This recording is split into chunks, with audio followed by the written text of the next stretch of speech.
Electric energy is useful because it can be easily transformed into other forms of energy. So for example, motors transform electric energy into mechanical energy, because you can actually see things like moving and running and working, and heaters transform electric energy into thermal energy.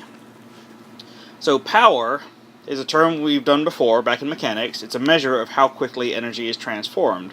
And the equation we saw back then was power is equal to either like work over time or energy over time.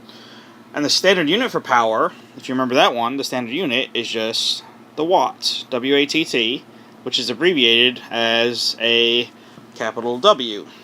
And just as a reminder, 1 watt is equal to, if it's energy over time or work over time, that's 1 joule per second.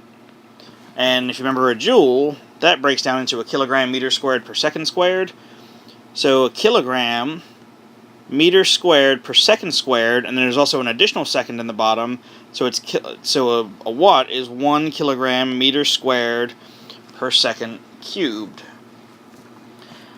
Electric power can be given in terms of any two of the three variables, V, I, and R, and the equations for power are given by, the only one you actually have to remember is P, the power, is equal to I times V, current times voltage.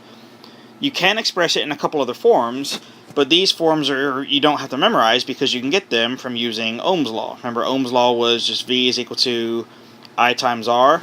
If I took this value for V, IR, and plugged it in to this V right here, to this V here, you'd see that power is also equal to I times IR, or I squared R.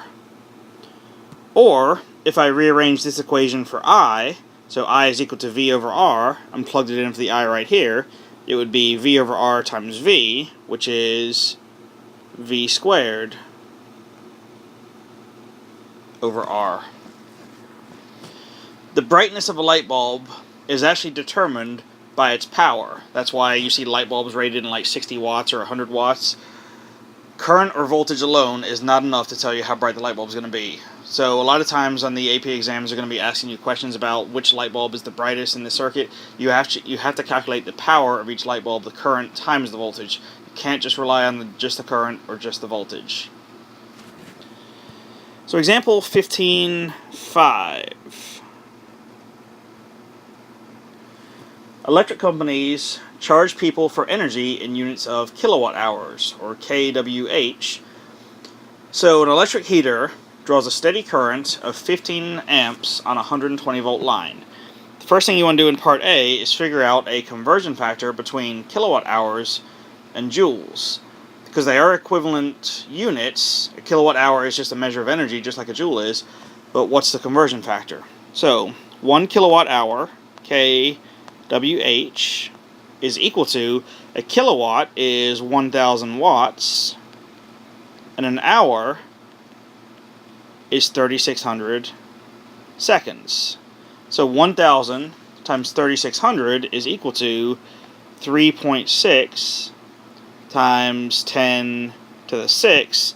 And if you notice up here, 1 watt is equal to 1 joule per second, which means that if you multiplied a watt times a second, it would be equal to a joule. So 1 watt second, which is watt times second, equals a joule. That's your conversion factor. 1 kilowatt hour equals 3.6 times 10 to the 6 joules. For part B, determine how much power this heater requires. Well, power is equal to current times voltage, and it tells you right in the problem that the current is 15 amps times the voltage, which is 120, and that's equal to 1,800 watts, which is the equivalent of saying 1.8 kilowatts. So now for part C, we're going to put together the answers from A and B and say how much does it cost to operate this heater. So we're assuming for a 30-day month, and we're going for 5 hours a day, and we're going to say the electric company charges 13.5 cents per kilowatt hour, which is pretty standard to what today's rates are. So, first thing is, how many hours is it altogether? 30 days in the month, 5 hours a day, that works out to be 150 hours. And we already said the power it uses is 1.8 kilowatts. So we can figure out the amount of kilowatt hours that is. 1.8 kilowatts times a total of 150 hours for that month is equal to 270 kilowatt hours. And now we can just take that, the 270 kilowatt hours, and multiply it by 13.5 cents, which is like the equivalent of saying $0.135, and that's per kilowatt hour. The kilowatt hours cancel out.